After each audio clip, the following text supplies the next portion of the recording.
آیفون غواړي چې روان کال خپل تر ټولو ارزان بیه موبایل خرڅلاو ته وړاندې کړي.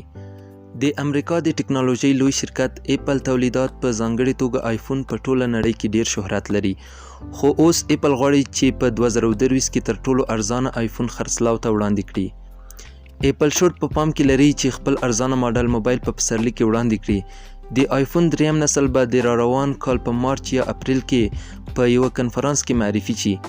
د راپور له مخې د آیفون SE 3 ماډل ډیزاین به د آیفون 8 سره ورته وي چې په هغه آیفون 13 کې کارول شوی A15 چیپ وي چې 5G ټکنالوژي به ولري.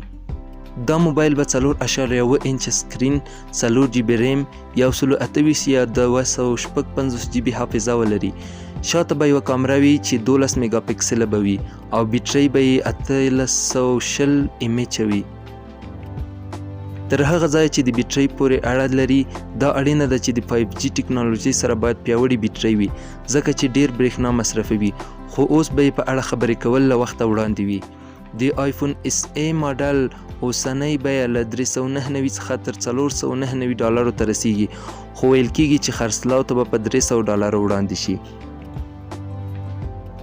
ډیره مننه چې د دې ویډیو تر پای پورې مو زموږ ملتیا وکړه. که مو له داسې ډول ویډیوګانو سره مینه وي نو زموږ یوټیوب چینل در سره سبسکرایب کړئ، د زنګ بټن فعال کړئ ترڅو زموږ له نوي ویډیوګانو څخه خبر شئ. تر بلې ویډیو پورې ښې چارې او ښه ژوند.